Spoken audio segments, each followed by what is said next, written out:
Getting into PvP in Wrath Classic is easy. You do some PvP, you earn honor, you go buy gear, and that is it. Job done. But it wasn't always quite so simple. I did a video recently with a throwback to all the effort that went into world buffs, and it seems to me like a lot of people are either new to Wrath or enjoyed remembering them. It got me thinking about another core feature of vanilla, which has never been recreated in any version of World of Warcraft since. Releasing early on into Classic, this system followed true to how it was originally implemented, and it was the start of what was, without a single doubt for me, the most try-hard and sweaty 2 months that Classic WoW has or ever will see.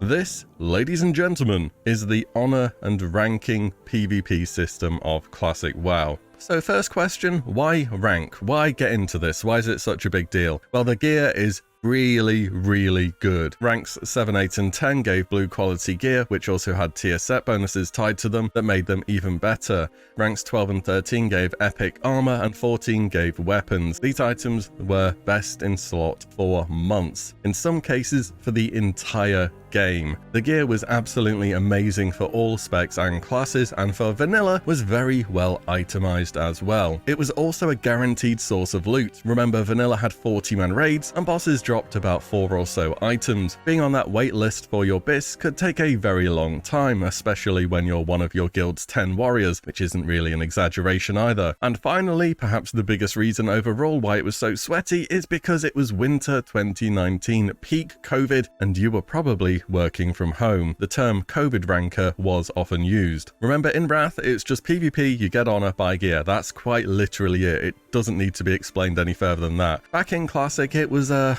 little bit more complicated, shall we say. So essentially, you go do PvP, your open world, your battlegrounds, objectives, capping flags, and so on and so forth, and you earn honor. At the end of the week, on a server by server basis, this is important, the game checks who has earned the most honor and then awards ranking points based upon that. The player with the most honor of that week will earn a maximum of around 13,000 ranking points, with all other players in the PvP pool earning gradually less RP or ranking points corresponding to how much honor they farmed. And you needed a minimum of 15 honorable kills a week to be part of that week's PvP pool. This will be relevant later. Your total RP determines your rank. So this will be the visible title you have, so rank 6 is Knight for Alliance, and rank 9 is Centurion for Horde, and so on. Your rank is also what permits you to access PvP rewards. Rank 11 gives mounts, rank 12 and 13 the epic armor, and so on. All of these rewards are bought for gold, by the way. Honor is just a resource used to calculate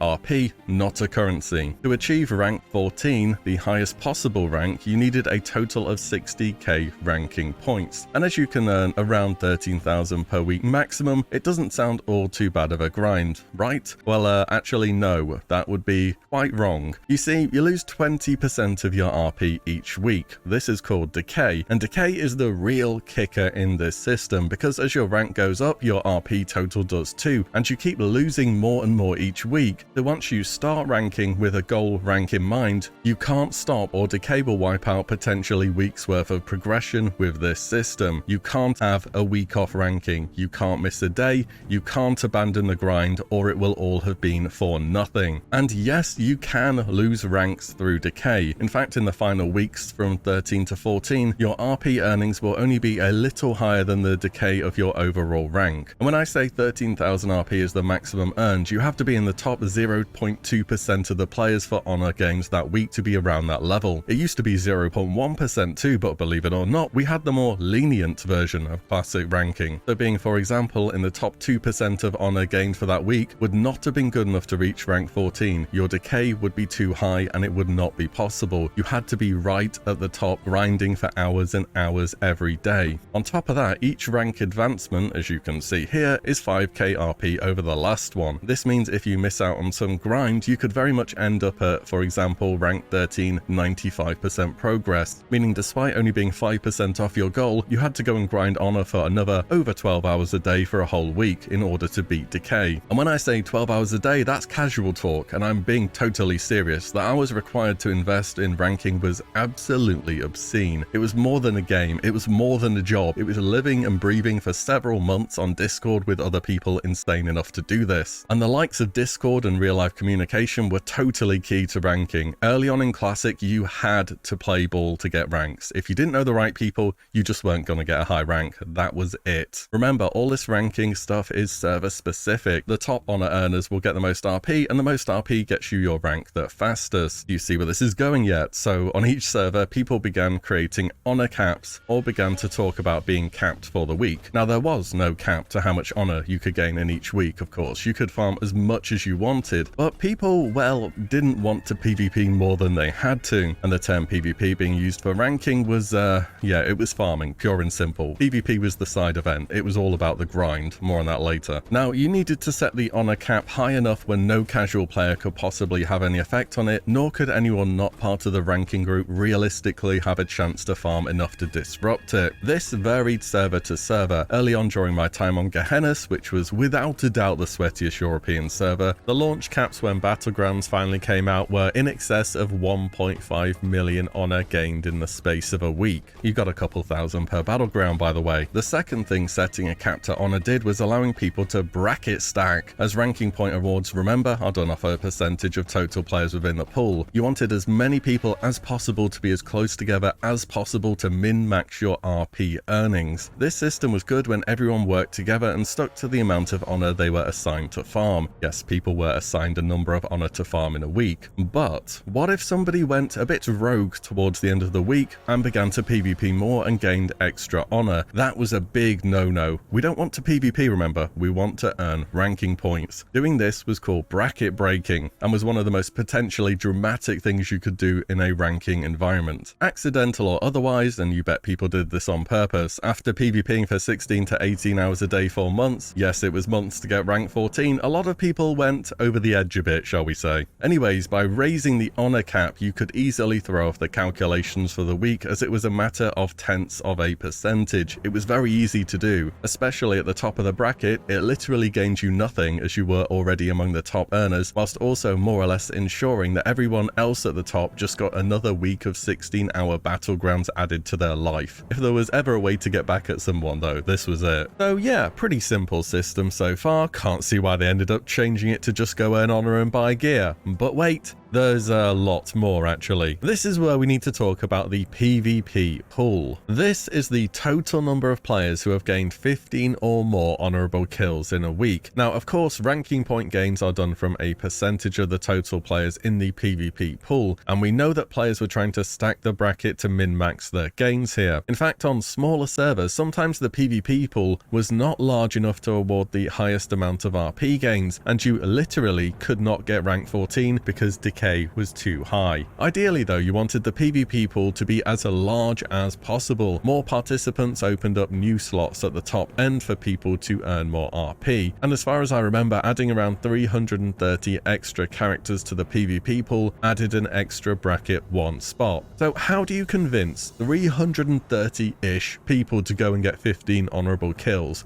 Well, you could always just do it yourself. People really try-harding ranking would organize pool boosting. This involved creating level 1 characters, running them to the nearest graveyard, and having them farm an enemy faction character 15 times over. When they have 15 honorable kills, you delete the character, you run a new one over, and you repeat. Yes, deleted characters did count towards the PvP pool, and yes, people really did this a lot. In fact, people ended up botting it. There are some pretty insane clips out there back from Classic of dwarves gracefully flying out of the starting zone to do some good old-fashioned pool boosting. And I've just realized I haven't even mentioned what an honorable kill is yet either. How did I make it this far? It's simple. Any character within a range of 12 levels of you will grant honor, increased by their rank, decreased by how many times they've been farmed on that particular day. This meant as a level 60, it's very honorable to go and delete a level 48 from existence for some of those sweet honor points. But there are dishonorable kills too. You have to be really careful about these. There are NPCs throughout the game who are marked as civilians. Killing these will instantly lower your rank. This was added more or less just to stop griefing and people camping NPCs, and dishonorable kills lowered your rank fast, and I mean fast. You could wipe out months worth of 16-hour days in about 2 hours or so. This meant when you were ranking, you actually didn't want to go anywhere near a place that had NPCs marked as civilian just in case it happened somehow. You could even get dishonorable kills as part of a group too without actually having done anything yourself. But when ranking launched, you kinda had to take the fight to the opposite faction. See, back in original vanilla when this PvP system launched, it did so without any battlegrounds being available, and in Classic, yep, we went ahead and did the exact same thing. No changes. So we're talking about a PvP system which actively encourages playing for over 12 hours a day, grouping up into pre-mades, ganking lobbies at the peak of COVID and working from home, combined with a generation of gamers who missed the boat on rank 14 the first time around. And what you get out of that? You get Phase 2 Classic World of Warcraft PvP. World PvP. And oh boy, was it definitely one of the most things that happened during Classic. Credit where it's due here, Terra Mill versus South Shore for a couple of days was actually a lot of fun, but it quickly descended into camping and farming lower level characters, and you better hope you were level capped if you were on a PvP server, because leveling was just off limits now. If you were a faction minority on a server, this was even worse. Remember, if you're level 48 or above, you give honor. There were ganking trains from Thorium Point to Blackrock Mountain littered with the bodies of the poor unfortunates who made up the faction minority on their server. Any end game zone was now an honor farming zone. One time on a journey from Feathermoon Stronghold to Diamond East on my Warlock, I died a total of 9 times. It's like driving down a highway and you get stopped to pay a toll every few hundred meters, except the toll was, without exception, either an orc warrior with a shaman or an undead rogue and priest waiting to claim their 198 honor. Split 2 ways, of course. Transport between continents was off limits too. Horde controlled the seas like a bunch of pirates, but Alliance couldn't farm on the Horde Zeppelins because obviously Horde transport had guards and Alliance ships didn't. Blizzard, thanks for that. Even faction capitals were not safe.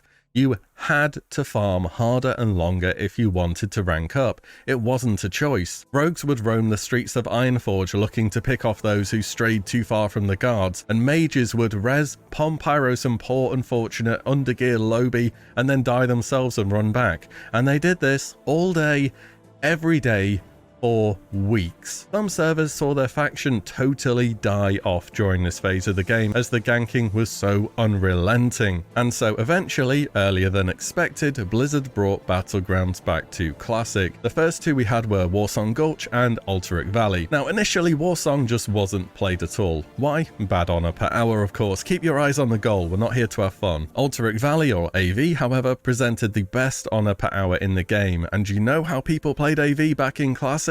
A battleground that had a legacy of games lasting for hours and hours or even days, and a constant tug of war back between the Horde and the Alliance. They ran straight past each other down to the enemy general in a bid to finish the map the fastest. The best honor per hour was running down Alterac Valley for 16 hours a day doing PvE, and I'm not exaggerating. And players had honor farming min-maxed down to a T. So interestingly, here was where the Alliance did have a benefit over the Horde. Many more PvP-oriented players went Horde due to the fact they had some really busted racials back then, such as Will of the Forsaken or Hardiness. But when it came to joining a queue for Battlegrounds, the Horde were nearly always waiting. Even an Alterac Valley at launch was a good 20 minutes or so, and later on into the expansion, it was legitimately hours of waiting. Alliance pressed join Battleground and the queue popped up instantly every single time. Now back then, if you remember, Battlegrounds had a number assigned to them, and you could see on your pop-up which Battleground number you had received. And whilst you couldn't just full on queue as a 40-man for Alterac Valley, you could game the system into essentially guaranteeing that you're going to win. Get ready for this one. So what players did is they had a ranking Discord server. As we went over earlier, communication between players is key to getting the most out of your ranking. What would happen is that a bot on Discord would count down for everybody to press join Battleground at the same time. After a few seconds, everyone posts what Battleground number they've received in the Discord chat. The bot would then tally up how many instances of each Battleground had been entered. So if you only got 5 people with the same Battleground number, that's no good. Drop that queue, rejoin the next countdown and try again. Of course, you don't get any punishment for dropping the queue. However, However, if you, for example, got 25 people in the same Ulteric Valley, this happened regularly by the way, everyone presses join, and you have an AV with over half your team on comms, with some of the best gear available, rocking consumables, and of course having engineering. The Horde just didn't have even a remote chance when they ran into a pre-made like this, and they often had to wait close to an hour for Ulteric Valleys which could finish in, again no exaggeration, as little as 8 minutes. Oh, and the Horde had to resort to joining an AV queue, flying over to Eastern Plaguelands to gank low-level Alliance players, finally getting a Battleground queue, you play it out, your BG ends, it puts you back to where you joined the BG, you rejoin, and then you fly back to EPL. People used Undercity because it was closest to an endgame level zone. Sounds like fun, right? Later on, Blizzard removed the ability to see a Battleground number in queue, but players found ways around it though, and kept pre-mades going right up to the end of Classic. I could do a whole video on the shifting Ulteric Valley meta, but yeah, it was pretty sweaty to say the least. Warsong Gulch also got min-maxed into misery for the solo player. First up, you could straight up pre-made a 10-man group into Warsong Gulch, but what if you ran into another pre-made? That's going to be an uphill battle. Remember, we want honor points, not PvP. So what players did is have a scout as part of their group join the Battleground and see what the enemy team was made up of. If the scoreboard showed loads of enemies from the same realm, you kind of know already that it's a pre-made. And Horde at this point still had queues, remember, they couldn't do this unless they wanted to get back in line after abandoning the BG. So Alliance players would drop the queue, they'd get a new scout in, the old one would have the deserter debuff as they did leave a Battleground. The rest of the raid wouldn't get any deserter debuff of course because they never actually joined the Battleground. They queue again until they get a bunch of solo players where they can quite happily farm them until the victims realize it's not worth resurrecting anymore, and the optimal way to play the game is to semi-AFK as a ghost until they cap the 3rd flag. Oh, also Warsong Gulch had no in-game timer, they can go on forever. Some games were held hostage for literally over 12 hours. And there used to be exit portals inside Warsong Gulch too. They're the buildings kind of behind where the graveyards are, if you know what I mean. These were removed too as people were mind controlling enemy faction members and running them out of the Battleground. This actually worked and it gave them a deserter debuff, which is kind of funny, but that's how Classic works sometimes. In time though, the Gen 1, yes they called themselves that, rankers hit 14 and things gradually began to get a little less sweaty overall. Classic does get a bit of a reputation for having people who take things to a pretty extreme degree when they just don't even remotely require it. I think WoW buffs were a good example of that when it came to raiding. Ranking, however, was one of those occasions where the players were very much in control of the levels of sweat that would be required, and they absolutely maxed that stat out. It was up to your server to determine the honor caps, how willing to group you were in order to earn honor, and how many hours you could run down Ulteric Valley or run over unorganized pugs in Warsong Gulch and later Arathi Basin. And that's why the launch of the honor and ranking system in Phase 2 of Classic was and always will be the 2 sweatiest gamer months this game will ever see. For some, this will have been a trip down memory lane. For others, probably a feeling of relief that you didn't go full in on vanilla PvP ranking. It was certainly something, and I heard many times that after hitting rank 14, after literally